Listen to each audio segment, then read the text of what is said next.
What are you here for? I said, I'm here because I want to have a baby. And she asked me a third time. We just got married, we just got a house, and he throws this whole thing on me that he wants to leave. 15 years later, I'm still here. That's incredible. It had a huge impact on my mental health. I missed my family from home.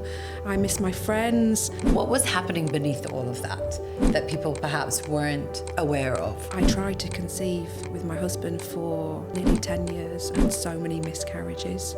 My mum was a drug addict, so she really struggled. So I went from foster home to foster home. It sounds like there was a lot that you discovered about yourself in that journey. My partner Sofia, she passed away a couple of years ago from cancer. She was 38. The grief journey is a really interesting one. It sounds like she wanted to just send you a little gift. When someone passes away, it's not the end. If anything, it's the beginning of something.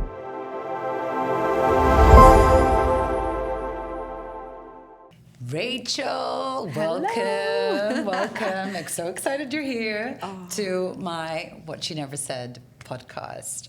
Before we start, because I know we're going to dive into so much, please introduce yourself. Thank you so much for having me, Dalia. My name is Rachel Dowes, and I am the founder of a community called Beyond Wellness. We have a community of 350,000 here in the region, and I am mum of 3 boys. Amazing. Thank you for that.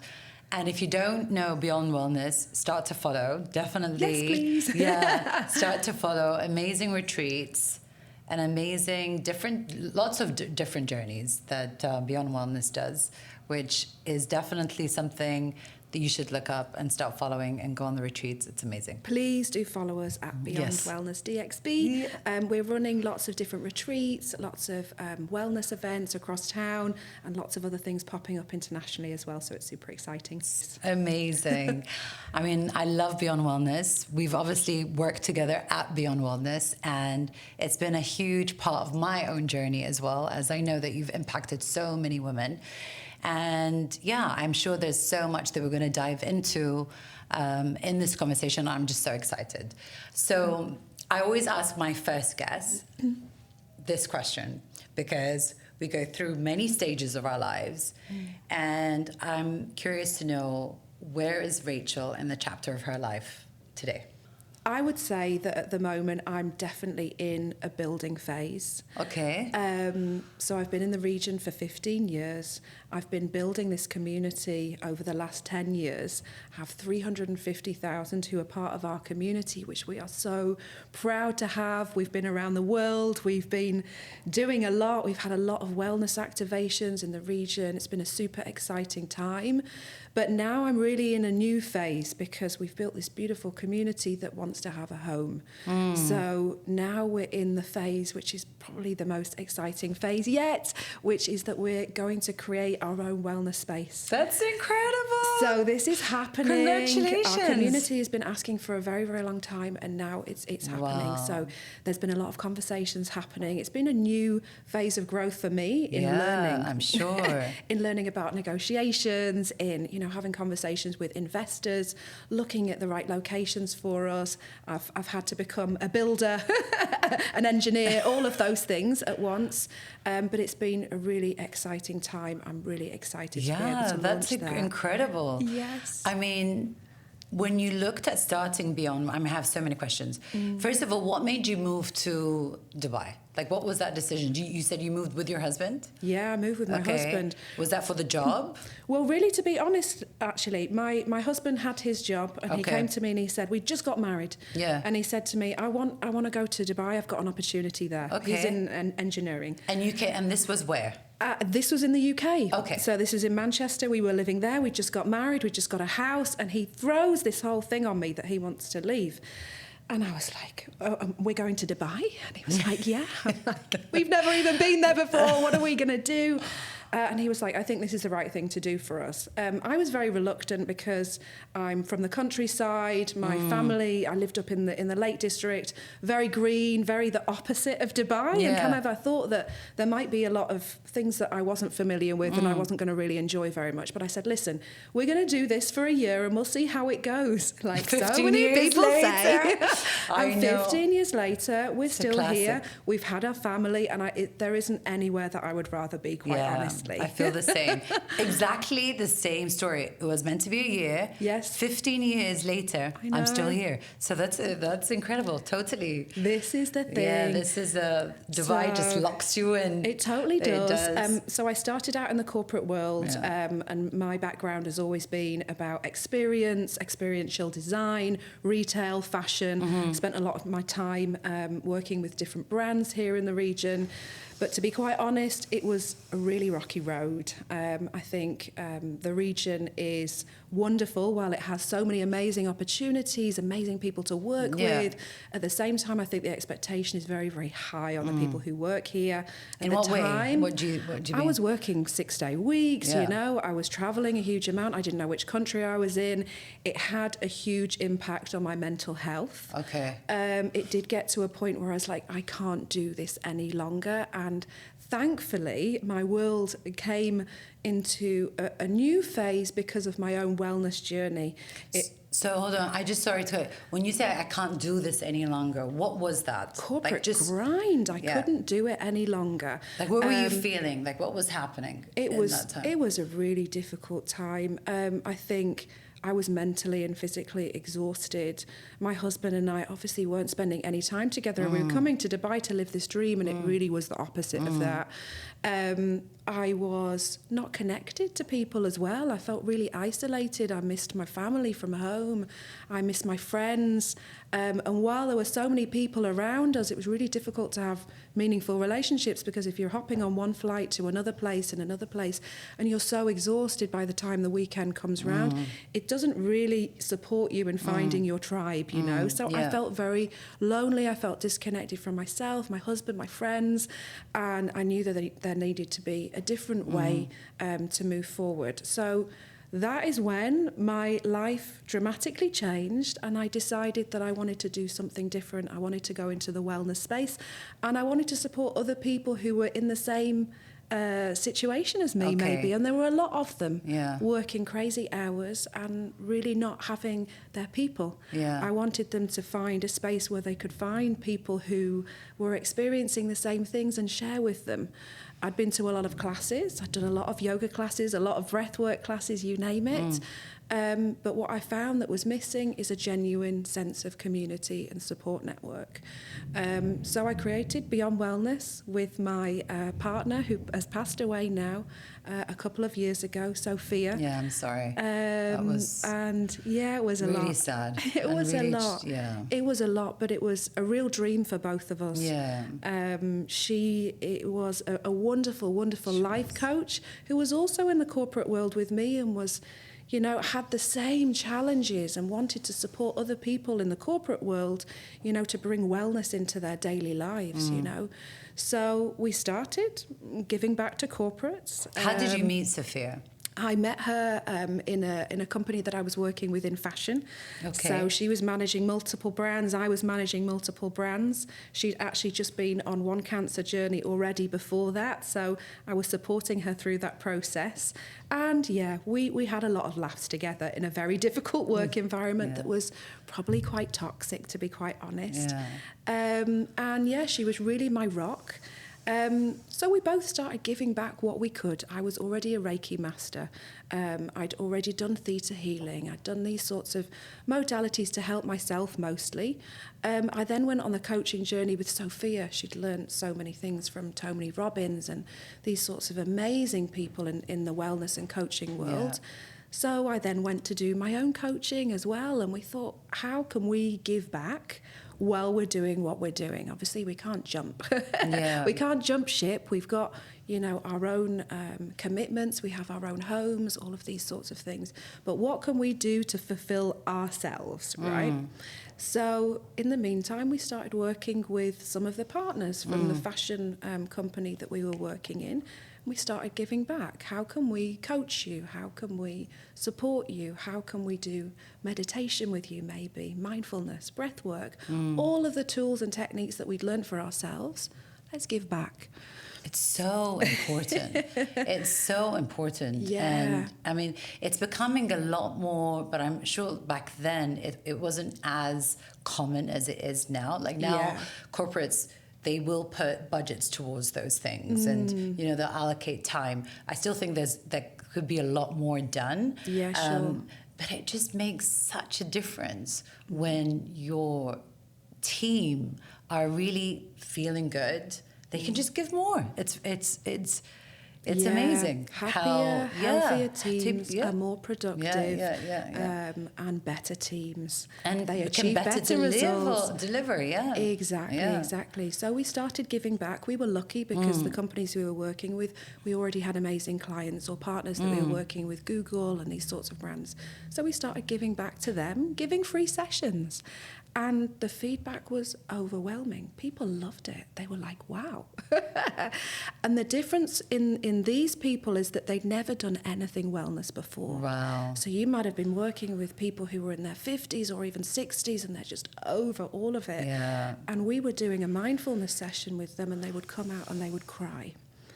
And that was really powerful to see grown men crying, saying, oh my God, there was something there that I didn't know I'd been holding on to for a whole long time. And Sofia and I looked at each other and we were like, I think we're onto something here. This is really needed. Yeah. And we were really lucky because it organically grew. It grew from giving back in corporate to having paid clients who said to us, can you come and take us on a retreat? And we'd say, where do you want to go? They're like, we want to go to the Maldives. Oh. We can do that. We can do that. I can make that happen. Yeah. So we would create these custom-built experiences, whether they were retreats or whether they were workshops that would be in the workplace, where we would create something that is going to support those teams and help them with the challenges that they were facing. That very quickly grew. And people started asking outside of the corporate world, what can you do for us? So that was where my heart really sung, because it was about reaching out to that community of where I had been. Okay. The community who'd been lonely and disconnected and not feeling good in themselves and looking for their tribe, and creating Beyond Wellness and what it is today, which is, you know, these retreats and these events that we run all across the region, and also going globally now as well. We have other offices worldwide. So it's been a really exciting journey, exciting journey. And hopefully I'm starting to see some of the dreams that Sofia and I had coming to life now. Yeah. I'm sure, I mean, when did you have that dream of having a base here in Dubai? And how do you feel like Dubai is different in comparison to like other places in the world? Honestly, I feel that the moment that I settled into Dubai, after that 1 year had passed, right? And I thought, oh, wow, I can actually really see myself here. I think after that, I realised that Dubai is a very unique hub in itself. They have a very unique way of working. Obviously, a lot of us, the majority of us, are expats living here and working here and facing the same challenges, right? Most people are overworked. Some of them are underpaid, you know, and feeling disconnected from themselves and each other. So I think very, very soon on, I started visualising myself having a space for my community, because we were popping it up out of lots of different hotels. We'd be at the One and Only or the Raffles, you know. And while they felt amazing spaces, they weren't really a home for the community. Yeah. And I think the unique part of Dubai is that because we have so much riding on our lives here, it's a different set of pressures and challenges to what you would find elsewhere in the world. So, for instance, when I arrived, I was like, what do you mean I need to put down a check for the whole year for my accommodation? What do you mean if I get fired, you're going to pull my accommodation from me on the same day? It's so true. You're going to freeze my bank accounts if one of my checks bounces. What do you mean? All of these things are really unique challenges that I wouldn't have experienced anywhere else in the world, which create this melting pot of stress and tension and fear and worry. And I remember feeling that worry. And actually, it's interesting. When you worry about things, they happen a lot of the time. You attract. We do. And where after your energy goes. Yes, exactly. Yeah. So what ended up happening for us, actually, my husband walked into his dream job, and he was there only for, I think it was a couple of years, and he lost his job very, very quickly. The company went bust. And we had to move out of our house. Within 24 hours, we opened the doors. We didn't even have time to sell any of our furniture. And we just had to say to the neighbours, just take it, you know? No way. So it was a really powerful lesson for us in, you know, live humbly. Yeah. You don't know when it can be taken away. Absolutely. You don't need to fill your whole house with beautiful Marina home furniture, or maybe you do, but for me I don't, because I know that any time, this is a transient place for so many people, moving on to the next phase. Yeah. And as much as we enjoy it, that can move at any time, and that's okay.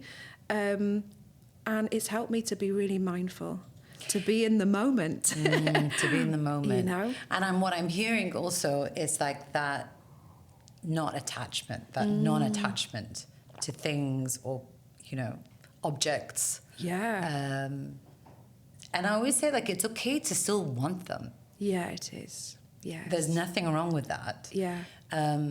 It's just that there's a difference between wanting them. I always say, like, you know, wanting something and thinking, but I'm good with and without it. Yeah, absolutely. I'm full with or without it. But it definitely takes like a practice and lessons and things like that to be in that space. But I think you just touched on something that's really, really interesting and really important, because I do hear that there is a lot of added stress when you're in those situations. And there's you and your partner, but there's also the kids, and there's everything else that comes with that as well. When you were in that whole situation, Rachel, what was happening beneath the surface that perhaps people are building beyond wellness, starting that whole journey? What was happening beneath all of that people perhaps weren't aware of or wouldn't see, or maybe something you didn't share? Yeah, oh my goodness, where do I even start? There are so many things as women that I think we carry, right? Yes. And we don't share with other people. A lot of the time you don't want other people to worry about you. Yeah. I mean, living in Dubai and away from my family, for me was a really difficult time, actually. I didn't want my family to see, you know, the struggles that I was having under the surface. I mean, I tried to conceive with my husband for nearly 10 years and I couldn't fall pregnant. That was one of the most difficult journeys for me that only a few of my very nearest and dearest really understood. And even those people only saw a small side of it because I didn't want to worry them. I tried for such a long time and had so many miscarriages. And when I look back now, I see that I was actually in quite a deep depression while I was going through all of this. When you go through the loss of a miscarriage, it's not just the loss of a child or a fetus, as they would call it when I would go to the hospital each time, and always felt so painful because it was like that was my baby, you know, no matter where we were on the journey. Sometimes it was early on, sometimes it was further on, and those were really hard moments. I think through that journey I was grieving a lot behind closed doors. I would go to work and no one would actually see that I'd gone to the toilet and I was crying my eyes out, and I just, you know, I could see that there was blood. I could see, and not again, you know, this is happening again. So it would happen while? It could happen when I was at work, when I was at a meeting, you know, when you're not going to go back to your colleagues and say, oh, this has just happened, you know. So that was really, really, really hard. It took a lot of toll on me and my husband as well, because what can he do and how can he support? It's so hard for him. And I think it was really challenging because I got to a point where it'd gone on for so long, and I spoke to so many specialists, and the unanimous statement from all of them was that I wasn't able to have kids at all. And that for me was a really, really hard pill to swallow, because I'd always envisaged myself as a mum, right? I'd always seen that, and I had a plan. I'm a very strategic person, and I know what I want. Okay, we're going to move to Dubai, and we've just got married. Okay, we're going to get a house, and we're going to do these things. And I had this plan, and this was not part of my plan at all. That was a really, really challenging time for me. And I think the realization, going back to what we were saying about non-attachment, because I was so attached to the idea of being a mum, and there was just absolutely no other reality that I could see, was having to unpick that and actually think about how life would be if I wasn't a mum, how my relationship would be, how I would be within myself. And through a very long hypnotherapy and therapy journey, actually coming to a peace with the fact that, you know, I'm whole with or without that family, you know, and that there wasn't something wrong with me, actually, at all. So it's been a very interesting journey. And I would like to talk a little bit about my hypnotherapy journey as well, of how I got past all of that. I'm so sorry you had to go through that. It must have been beyond challenging, especially when you still have to show up at work and amongst just life and society. And what do you wish you had known back then at that moment? Oh my goodness. I mean, if you have the crystal ball and you can see ahead what's going to happen, oh my goodness, I would have told myself, you know, it's okay, you'll get through it. Whether you are going to have a family, whether you're not going to have a family, but actually you're going to have 3 beautiful boys. Yeah, I know. Ignore what the doctors say. Sometimes miracles can really happen. I would tell myself that it's actually okay to share. Because for me, I was always really afraid to share with other people, because it's really hard for them. They don't know what to say. Do you know what I mean? Yeah, of course. And they want to empathise, and if they haven't been through it before, it's really difficult. I had a lot of people who were on their own fertility journeys, and they would say quite painful things without realising. So they'd say, oh, but it's all right, you can get pregnant. It's fine for you. I've been trying out IVF for 10 years. And that was their own pain speaking, you know. So it made me quite within myself. I wish I'd spoken out more. I also wish I'd shared those pregnancies, the ones that didn't become, you know, I wish I'd shared them, because they were really happy moments that should have been celebrated. Sometimes I didn't even tell my family or my friends, and I should have shared those moments with them and enjoyed those moments. That's really powerful. It's amazing that how, again, you know, this is the whole thing. There's so much that's happening within ourselves, within our minds, in those moments that it sounds like there was a lot that you discovered about yourself in that journey, in that moment. What were some of the beliefs, or what did you have to unpack, or what came up for you about yourself in that? My God, where do I even start? Anyone who started a therapy journey or a hypnotherapy journey will know that it's all about understanding what those beliefs are that are holding you back. So now I'm a clinical hypnotherapist myself, because I loved the work so much and it changed my life in so many ways. Now that I understand that my subconscious mind is so powerful. So to go into a little bit of the science of things, the mind is in 2 parts. You have the subconscious and the conscious mind. The conscious mind is probably about 5% of the whole mind. It's you and I having this conversation here now, having a cup of coffee. It's us talking at the surface level, okay? And then you have this big, like an iceberg, you have this big subconscious part underneath. It's more like 95%.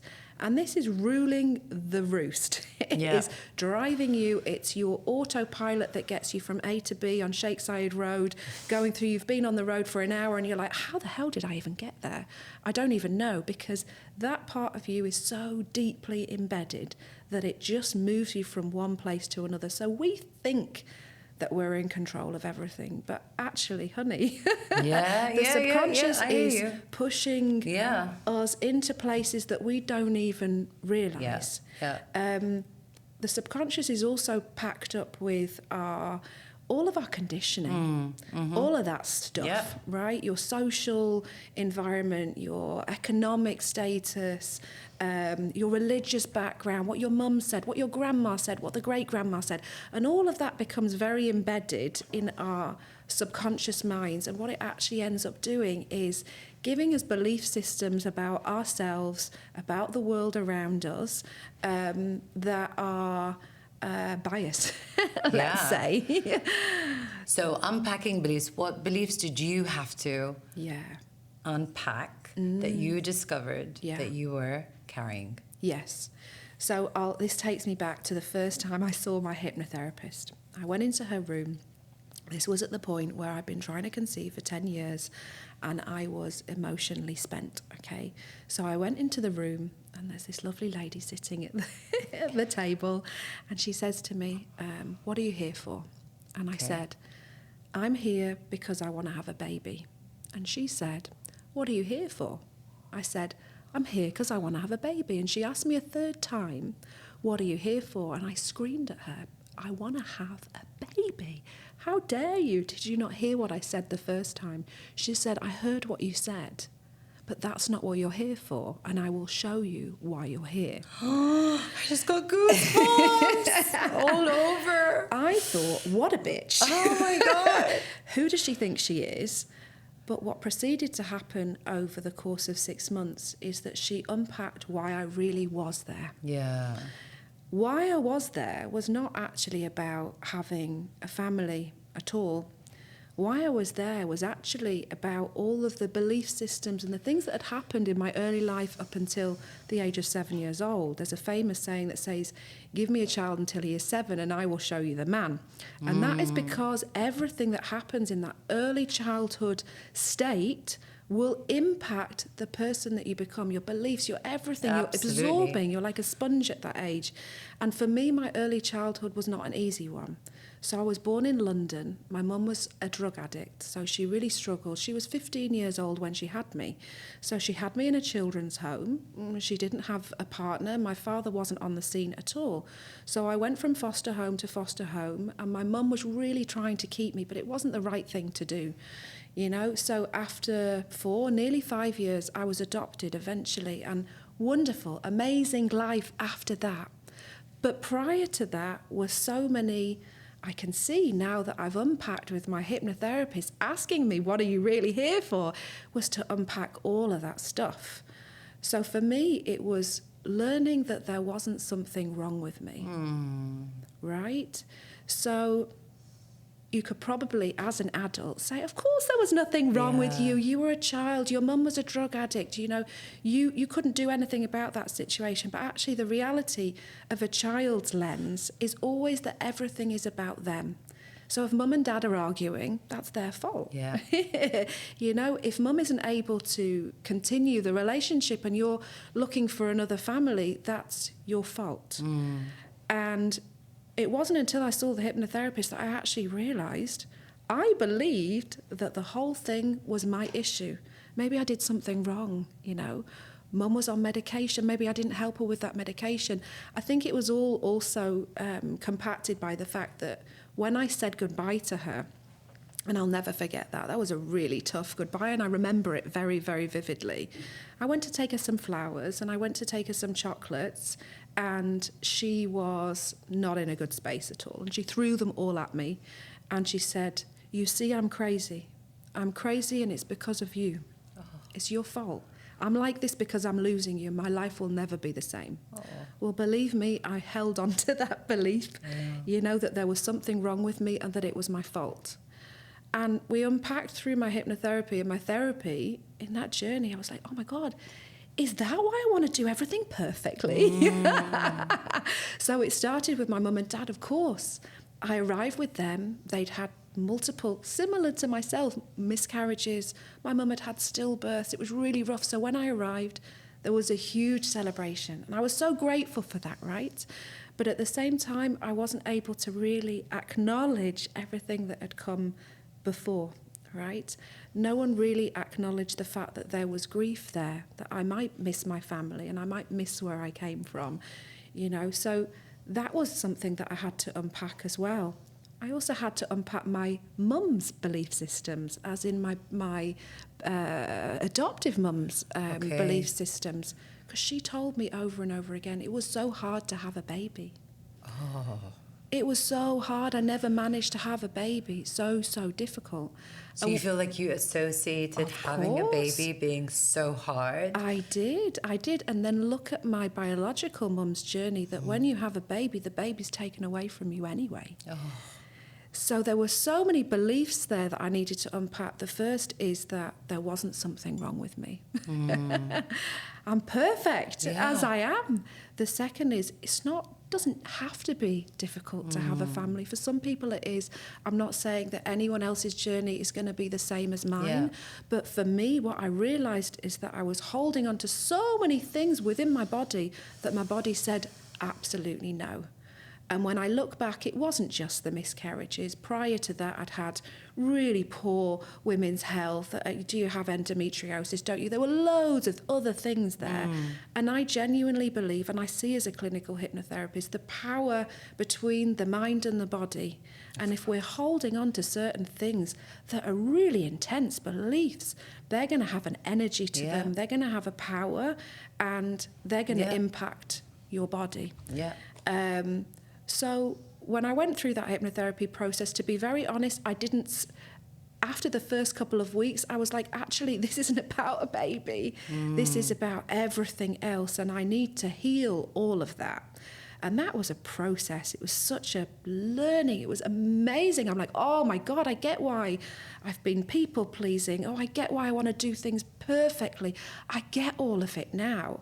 And it was really beautiful because I could then have compassion for myself, After that process, to be honest, I was feeling so whole in myself that I wasn't even thinking about a family, because I'd found my peace with the fact that I wouldn't. And then I fell pregnant. Wow.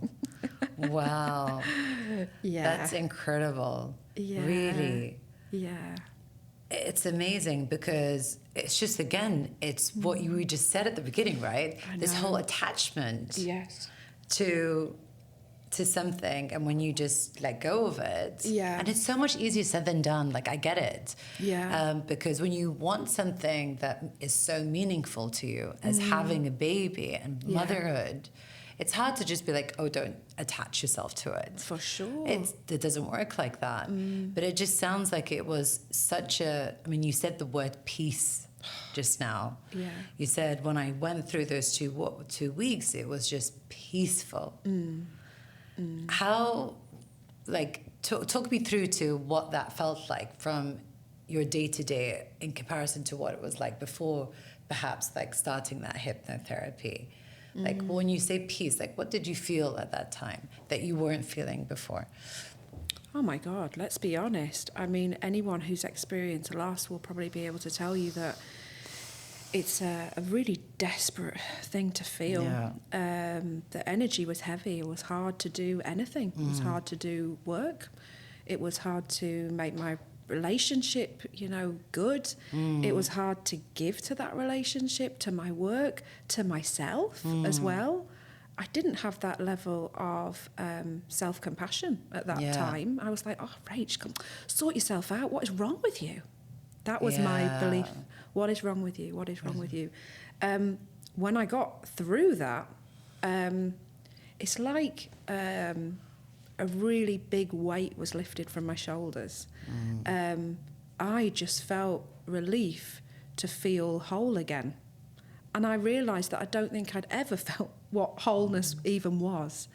So that for me was amazing. It changed so many things. I started changing, you know, my habits. How do I speak to myself? How do I nourish myself? What do I eat? Where do I go? Who do I hang out with? You know, people's energy. How does it make me feel? And is it worth having in my life? Or am I holding on to things because that just... it makes me feel more comfortable, even though it's painful, right? And that's a cycle that a lot of people get into. You're holding on just because you're holding on, but it doesn't serve you. So there was a lot of letting go that happened in that period as well. There was letting go of a job as well. There was letting go of friendship groups. But what ended up happening is I ended up feeling so much stronger and so much lighter. And I had more time for myself, and I had more time for my husband, and then the rest all flowed from there. So it's... I mean, it's such a, I mean, you know, hard, painful, obviously, story and journey with a beautiful outcome at the end, because you're a mom of 3 in the end. Yeah. If someone is listening to this, Rachel, right now, who's going through the grief, the loss, the journey of trying to get pregnant, what would you tell them? I would start with the most compassion firstly for their situation, because unless you've gone through it, it is, I mean, it's unimaginable, right? So firstly to say, I've been there, and my goodness, my heart is with them. I've worked with so many women who are trying to conceive, and I've worked with them in hypnotherapy and in therapy. Some of them have fallen pregnant. Most of them have fallen pregnant, but not all of them. So I want to be clear in saying that, yes, my story is my story, but it's not everybody's story, right? But I would say that there is hope. There can be hope. What I wish that somebody had said to me at the time is, again, like my hypnotherapist actually did say in reality, please look at all the other stuff. Look at all the other stuff that is going to help you to feel good in yourself. To give you that emotional well-being, to give yourself that nourishment, all of the things that you haven't been giving. There's no one who hasn't got a story, and you will know that yourself as a coach. Everyone has their story and has their issues that they're either choosing to look at or not look at. My advice would be go into therapy wholeheartedly. Understand yourself, understand your pain points, understand what drives you, understand what's limiting you, work on those things, and feel to the very best that you possibly can, and see what happens after that. That would be my absolute advice that I wish that somebody else had given me. I think that's so true, and a great advice. In any journey, in any point of your life, it's like really taking a perspective of like just awareness of everything around you and how it's impacting you, for sure. That's thank you for sharing that, Rachel, really. And I know it will really land with someone who, you know, would need to hear that, because it does make all the difference. So thank you for really talking about that so openly. I also want to say, just on that part, is also that there are a really amazing team of hypnotherapists who I work with, who do support ladies on the fertility journey. And you can unpack exactly what I've discussed. And it is worth reaching out. I can send the details for those people if it's something that resonates with you. But you have to feel that you want to do it. Of course. Look, I mean, it's one of those things. I feel like you can never totally understand what that must have, that grief and that whole experience was like, especially with such a long time and effort to still go into keeping that hope. I would say. It's like, how did you do that? Like, what kept you to keep on trying? Like, and especially with you and your husband, because was that always on the same, were you like, you know, just like wanting the same thing at the same time? No. Yeah. No is the answer. Yeah. I think a good few years passed and he was like, this is enough now. Like, Okay. really, if it's not going to work, it's not going to work. And I don't blame him for that. Yeah. For me, was it about keeping the faith all the way through? No, to be honest, I think I'm a really stubborn cow. And I think if I set my sights on something, I think what did actually serve me and drive me at that point in time, but I realised wasn't the best for me, is that I was very angry. And that anger really, really drew me. And I was like very determined that that was going to happen. But I think then when I went into that hypnotherapy journey, I realised that underneath that anger was just pure grief. Yeah. And I needed to go through Who that told you grieving about that process. hypnotherapy at the beginning? Like, what made you go through that? Like, because there's so many things out there, right? Yeah, yeah. There's so many things out there. Who, like, how did you be like, oh, I'm going to go to a hypnotherapist? Honestly, it was at the very bottom of my list. Oh, I'm not going really? to lie. I'd done everything else over the last over the 10 years. I'd spoken to fertility experts. I'd done medical treatments. I had, spoken to a therapist for a very long time through all of that. I'd looked at what I was eating. I'd done all of the blood tests. I'd done it all. Yeah. Then I'd done the more esoteric stuff and, all of that, and the breath works and all of the deep diving into myself and all of that, and shadow you name it. I'd done the whole lot. I was desperate at that point. Like, the last I thing would have I've not taken tried. anything, and I thought, what is this woo-woo? This is crazy. She's going to have me clucking like a chicken at the end of it and whatever. And for me, I was just so pleasantly surprised, because she just taught me so many truths about myself in such a short period of time. That's incredible. And I just feel like it's such a valuable journey for anyone to go through, no matter where they are in life. Yeah, I agree. I've experienced it.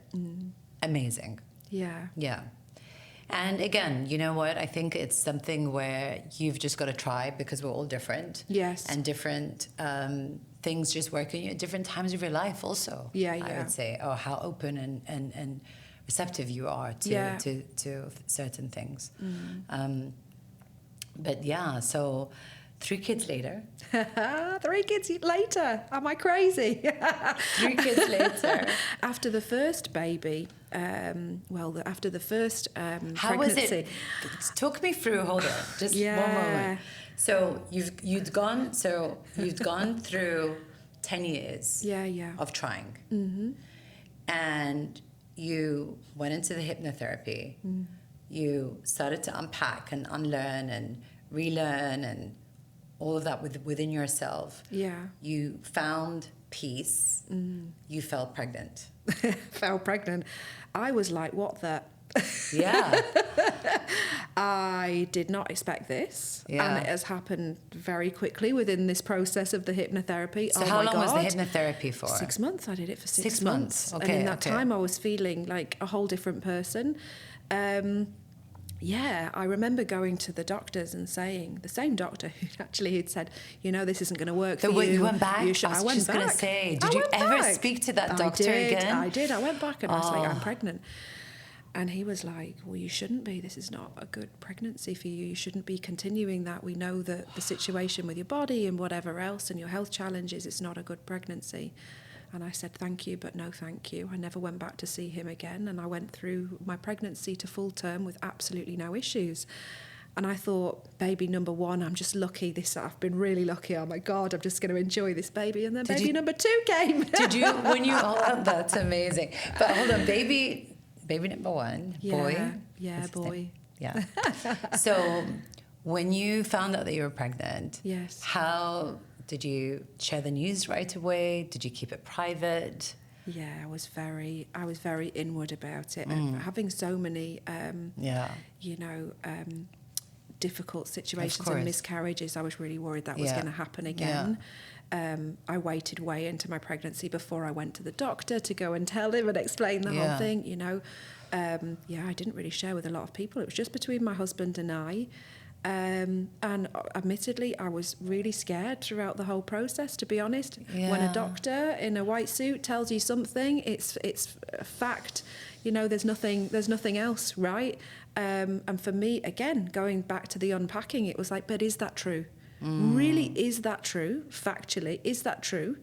and having to make a decision that, you know, that I knew that actually this pregnancy was going to be safe for me. I'd make sure that I had the right team there to make sure that I was supported and that everything was safe for the baby. That's the most important thing, right?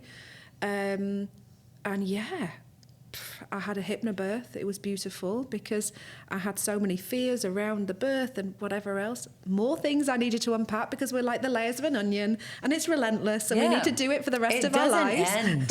It does not end. It doesn't end. It's a journey of life. I totally agree. Yes. So I had to unpack the beliefs around the fact that it was going to be super painful and it was going to be awful and that, it was going to last for 4 days or whatever else. So I went through all of that and in through one ear and out through the other ear of what everyone was telling me of how the pregnancy would be. To a point where I would say, thank you so much. That's your experience. I'm cool if you leave that with you because mine's going to be mine. I love that. I love that. I think people are a bit annoyed by it, but honestly, I love that. Because I don't need any more of that coming in. I've got enough of that already. We all have. So I did the hypnotherapy. And I did the hypnobirthing, which was awesome. It was great, actually, because my husband and I were together. He's learning about the birthing process. He's talking through it. It sounds very mumbo jumbo, but actually it's really a process of coming to learn about your own body and your partner to do that with you in the process. So he was learning about the whole process, how he could support me. And it was great and empowering because it meant that I understood my birth plan. I could go into the doctor and say, actually, I want to have dim lights here. And I'd rather if you don't come and intervene unless I ask you to intervene, thank you at this point. And, you know, we had lovely candles on. It was gorgeous. I had a birthing ball, like really to this day. Also to this day. I think he was so scared, bless him. He'd been through the whole journey with me over like the 10 years already. He was like, I really hope this is going to be okay. So we went through all of that and the process was beautiful. It was a long labour, don't get me wrong. There were some scary moments, which happens in life. Did you give birth here, Rachel? I gave birth here to all 3 of my sons, had amazing care.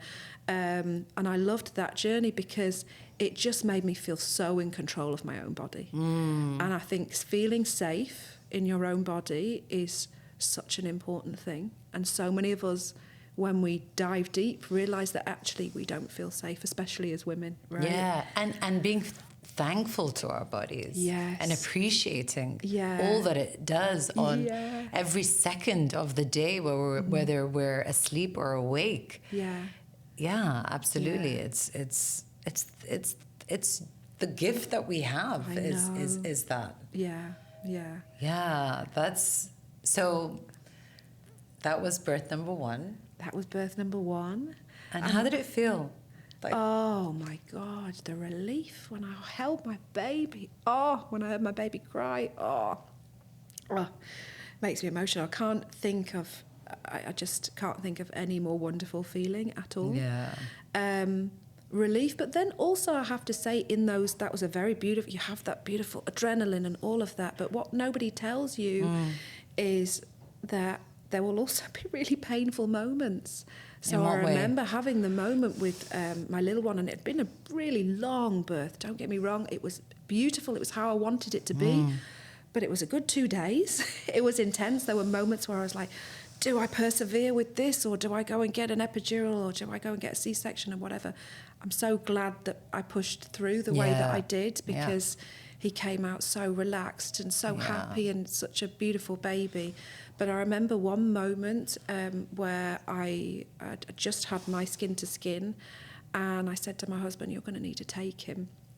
And he said, is everything okay? And I was like, I'm in so much pain, and had to go to the bathroom. And I just remember lying on the floor with the shower just pouring down onto me, just trying to get myself out of this pain. And at that moment, I didn't want to be there hugging him. And I think it's a really important reality that needs to be shared because I look back with hindsight and I definitely had a little bit of the baby blues or a bit of postnatal depression, which is so normal. But I remember my husband being like, but no, you need to hold him now. And I was like, no, I'm not holding him now. He's going to have this moment with you. And I'm glad I did because I needed that for myself. But it took me a good few hours to kind of pull myself back together and get myself changed and whatever else. And I remember speaking to a family member about it, and she said, how selfish of you. awful that you would do that. You left your baby. And still to this day, I always say that I did the right thing because I needed to be in the right headspace for that. And any mum will tell you as well, with the later moments when you have kids and you're breastfeeding, it's the middle of the night, and you haven't slept in days, you know. It's all of those moments that no one talks about where you think, oh, what would happen if I threw my baby off the balcony right now? And that's a whoa thing to say. Maybe you want to cut it out. I don't know. Yeah. Because that is the depths of what a woman goes to 100%. In those moments, right? And that is where the mind can go. So it is so important to take that time whenever you can for yourself. And I needed it just after the birth. And I was lucky enough to have my family over when I needed those moments as well, after the birth as well. And your husband around to support you with that as well, I'd say. Because let's be honest, like, I think it takes a lot for you to be so honest with what you need. Being honest with what you need and doing it are two different things. Yeah, exactly. Right? Yes. And you saying, I owe this to Rachel right now because this is what she needs in order to XYZ. Exactly. To be a mum. To be a mum. To be a good mum. Yeah. And to be a safe mum. Yeah. Otherwise, I always like, you know, if in order for me to be a good mom and to be able to breastfeed for the next few hours and not sleep and I need to, without feeling that guilt. Yes. Or selfishness. This is really true. To say, I need to do that for me first. And I think there's a continuous, let's be honest, there's so many people that talk about the mom guilt afterwards and, you know, it's okay because I need to do this, but no, I can't do this for myself now. Like even having a shower. I remember one was I haven't had a shower. I was like, why? You know, I haven't had a shower. I just want to have a shower for 10 minutes on my own. I know. You go to the bathroom and you feel like for 5 minutes, you feel like you've been at Champneys. You lock the door behind you. And I remember I was like that. I was like, I have to make sure that she's okay. She's okay. Yeah. I mean, okay, I'm gonna leave the door open whilst I'm in the shower just in case. But yeah, I mean that was my first. Things changed afterwards. The mum guilt, but it's not even just the mum guilt, but the universal female guilt. Yes. Like, talk to me about that. I mean, that's a really big one, the guilt side of things. And it's been a really big one for me in particular as well. Yeah. So as I touched on, with my earlier years, you know, going from, you know, foster care and from a very difficult situation, really not looking good, to being adopted by two amazing parents. Like, they live in the Lake District. We have a very beautiful home. They've been so supportive, incredible, all of those things. For me, I've always really grappled with guilt because I have this very wonderful, wonderful life now. So for me, my learning has been trying to unpack that I would still have some maybe grief. I would still maybe wonder about that family, you know, back in London. Are you in contact with them, Rachel? Well, I met my biological mother after a very, very long search. We are now not connected anymore. It wasn't something that worked out for me. I actually also found my birth sister in the process as well. And again, that was a really interesting one of seeing somebody who looked the same as me. Wow. Had the same movements, the same enunciations, so many things that I was like, whoa. Because they talk about the nature and the nurture and all of that. And I looked at her and I was like, oh my God, you're a bit of me.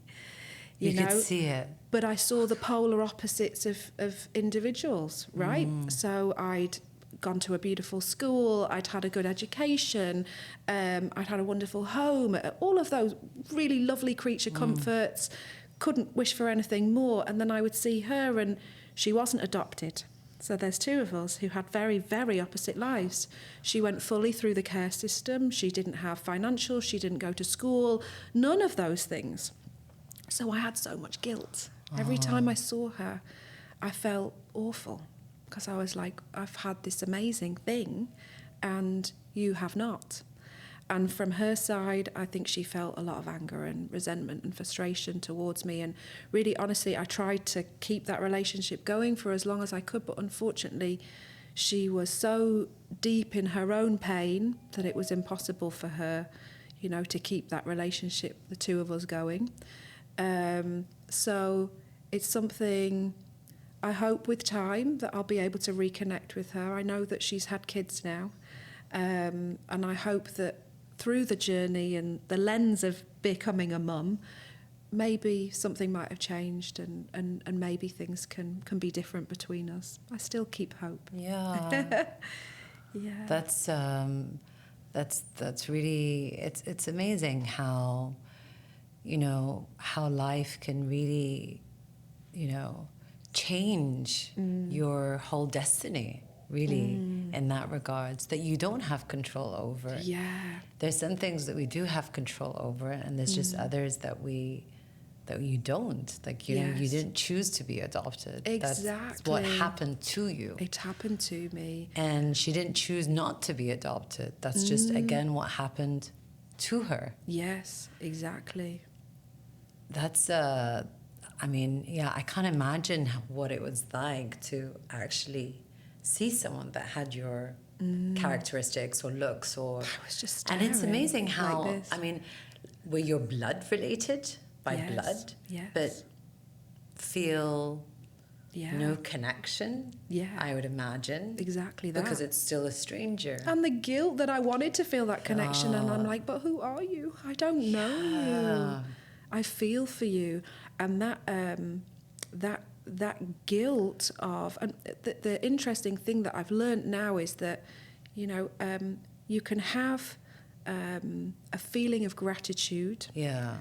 at the same time as a profound sense of grief. Yes. And those two things can coexist. And guilt doesn't need to be an outcome from that, right? Because exactly as you said, that's her life, Yeah. and that's your life, and Yeah. neither of you chose that. But it Exactly. is the way that it is. And I struggle with that a lot, and a lot of my clients struggle with that. In Yeah. the reality that we're in at the moment, life is hard for a lot of people. Yeah. It's hard around the world. Yeah. It's really tough. Yeah. And a lot of us are living in Dubai with this very wonderful life. Yeah. And that's Yeah. another thing to come to terms with. I'm living 100. here and seeing the war going on in the world. Yeah. I'm seeing Yeah. even painful things happening in Dubai, and I'm sitting here and living this very privileged Yeah, life. And I yeah. think gratitude is the key part of that. 100%. Because it's not disacknowledging that all of that is Yeah. happening. It's feeling all of that. I think it's a problem if you don't feel. If you don't feel it. I think it's a problem if you don't feel. Yes. And I would say, I tell, again, a lot of my clients and things that I had to work on myself is that, you know, grief doesn't have to be an outcome that you change. Yes. Grief can be something Yeah. that you can just learn to live with. Yeah. Yeah. You're And accept. You're so right there. And yeah, the grief journey is a really interesting one. And it will change of how you grieve. But it doesn't does. mean that you wipe it away. It's not about No. wiping it away. It's just a different way of you living with it. Yeah, absolutely. I've definitely Or found accepting this. it. Let's Yeah, say it's well, accepting with it it's an and acceptance. being with it. And I think Yeah. so often we want to push it away, Yes. but it doesn't feel good No. to grieve, right? So I think you also realise when you grieve one loss that you grieve many before it as well. Yeah. So when my partner Sofia passed away, who I set up Beyond Wellness with more than 10 years ago, when she passed away a couple of years ago from cancer, she was 38, she had 2 children. I mean, it was just, and I just never imagined it happening, right? So it really hit me and everyone out of the blue, because Sophia was such a character who had, anyone who knew her would know she had so much life and She so was much joy. She was the beautiful. life and soul of, She was of beautiful everything, soul. and charismatic and driven and determined and so inspiring in so many ways. And I think when she passed away, the grief was, it was really unimaginable. It was such a dark and difficult time. But I think I really needed to go through that process and feel. Yeah. So whenever I would go to a therapist, they would make me feel in my body, and now I do a lot of somatic therapy myself, which is great. Where are you holding on to that stuff? Most people are just like, oh, it doesn't feel good. I need to get rid of it. And I'm going to numb it with something else, vaping or partying or whatever else. Everyone has their, their vices and stuff. But for me, that journey was really about feeling into myself. Where am I holding onto the grief, and how can I let it go? So I've had so many beautiful experiences with somatic therapies or breath works as well that have helped me to move through all of that. And I think Sofia would be very proud. Yeah, she would be very, very proud. Yeah. I'm sure she is. I'm watching this right now as well. Yes. What would Rachel tell her younger self to do? Such a lovely one. I think it is all of the reassurance and faith that everything is going to be okay, no matter what happens, all is going to be well. I think I would tell myself, you're going to have 3 kids. It's going to be good. You're going to have an amazing business, and you're going to meet some of the most incredible people that you've ever met in your life, and have the most wonderful husband, and you're just going to live a life beyond your dreams. I wish that we can all tell ourselves that as well. Yeah, I am into that. I think it's so beautiful how, like, you use the word hope so many times. And I think this is the thing, is like, you don't know.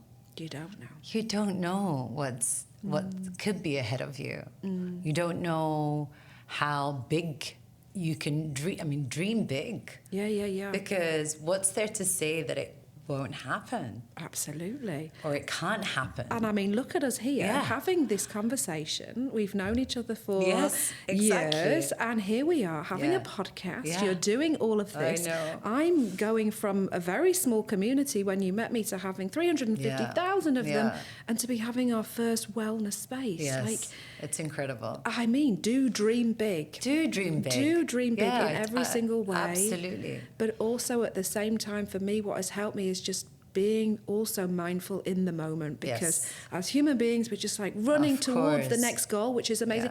And a lot of the time we don't celebrate what's just happened because we're so on the next, okay, I did that, or we're looking in the past and we're a little bit, in that more depressive phase. It's either anxious in the future, depressed in the past. And because of that, we don't really live in this moment that we're in. Yeah, I totally feel that. And I think that it does come down to what you're saying, like, just being present, having that gratitude, making the most of that actual moment really counts, because it's like you said, like, once you celebrate something, that's the joy of life in that moment of celebrating something. And it's not to say, again, like, creating something or having those dreams, like, I want to have my Beyond Wellness to have its own space. Okay, I'm still enjoying this process, but I'm going to work towards something, and that's my dream, and go for it. Go for it. Yes. Absolutely. Yeah. Absolutely. And having a tribe that is behind you and a community is the best thing that you can ever do for yourself, because I know that you've always been there cheering me on. Yes. and I love women supporting women. Yeah. And really, this is part of, what I'm doing right now, is this whole, that inspiring other women, helping other women get through, because who doesn't have challenges, right? Whether it's motherhood, whether it's in our relationships, whether it's in our workspace, whether it's within our bodies, our minds, we go through those things. And we will continue to go through those things because we're human, we feel. And the beauty of going through a therapy journey as well, and getting to know yourself, and even me working with clients, is to realize that we all have the same fundamental need states. Like you and me and your friends and your parents are no different to one another. We all want to feel seen. Yes. We all want to feel heard. We all want to be connected, and we all want to know that we're moving towards something that fulfills us in some way, right? So it's all about making that happen. I love it. I always like asking this question as well, is what are you done apologizing for, Rachel? Oh my goodness. I would say, I think I'm done playing small. I love that. High five. High I five. am done playing Yes. small. I think as women, we kind of touched on it. It's don't be too much of this, Yeah. but too little of that. Don't be Yeah. too much. Don't be gorgeous, but not too gorgeous, especially around that man. Do you know what I mean? There's a whole Lose thing. weight, but still have curves. But all still have curves, and make sure no one knows that it's Yeah. on Manjaro. Yeah. There's all of these things, and it's just, it is too much. So exhausting. It is so exhausting, Yeah. and men don't have to deal with this, and don't No. even get me onto the patriarchy Yeah. and all of that. But, for me, it's about being unapologetically myself. Yes. It is exhausting not to be yourself. Do you know what I mean? Absolutely. And yourself is whatever yourself is. Yes. Again. Yes. So you know what? If you're done with playing small, don't play small. Yeah. If you're comfortable with where you are genuinely, Yeah. be comfortable with where you are. Yeah. I love that. For me, I don't want to be in rooms where I'm playing small to make other people feel comfortable Yes. and stop their discomfort, because Yes. that's about them and it's not about me. 100%. I love that. So, Rachel, looking back at the journey of the fertility, of the miscarriages, of the loss, of the grief, is there anything that you never said out loud during that time? That is a wow question. If I'm really, really honest, and it's, something that's never been said out loud to anyone, because as I've mentioned, we keep so much to ourselves. Definitely in that period of trying to have a family for such a long time, and the defining moment when I spoke to the doctor and he said that I wouldn't have a family at all and I shouldn't be trying, I definitely did at a moment wonder, well, what is the point in all of it then?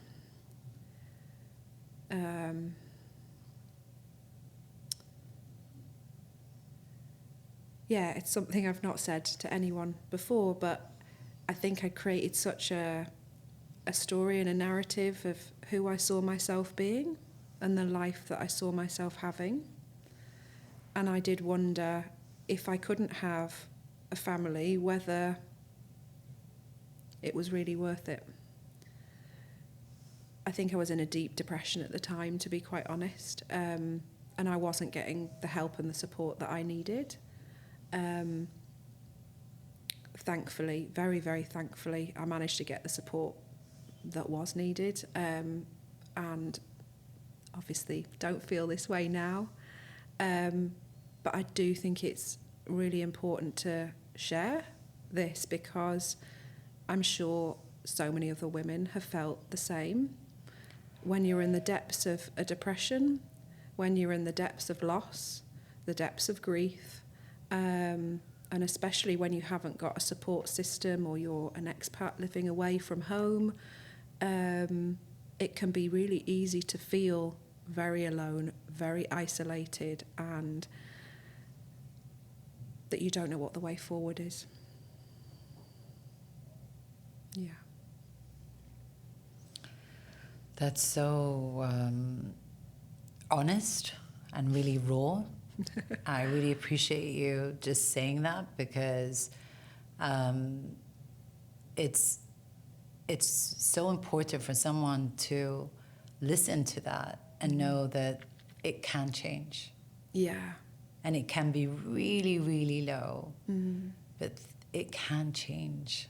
For sure, it can. And whether that's about fertility or something Yeah, else, and of again, course. to say, it isn't to say that everyone's journey is the same as Yeah. mine with regards Yeah. to the fertility, but wherever you are, Yeah, whatever yeah, experience that you're going through, make sure that you get that support. There are some amazing, amazing therapists here in Dubai. Yeah. Incredible. I know of so many people also internationally who do Zoom calls. It can be on your insurance. Some of it is very cost effective, so there is no reason to suffer in silence. Yeah. And I think so often we don't want to burden other people. Yeah. And that's okay. Yeah. But there is someone to talk to who can help you Yeah. with the tools and the resources to get back to yourself.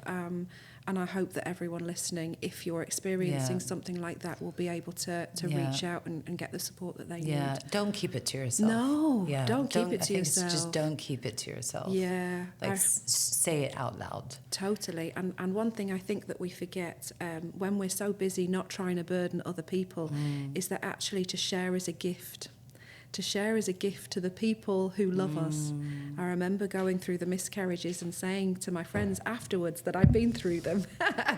And they were like, but why would you not tell me? Yeah. That's such a disservice to the friendship that I, the friend that I want to be to you. I wanted to be there for you, and you took that away from me. And that, for me, was a real shift in mindset where I was like, okay, so it's not about me, it's about us. It's about us. It's about us together, and there is so much support here, and our community has a lot of support. Yeah. And I know a lot of ladies who are within my community at Beyond Wellness who are also going through the same thing. I think first of all, thank you so much for sharing that, honestly. And being so, like I said, just being really honest and really candid.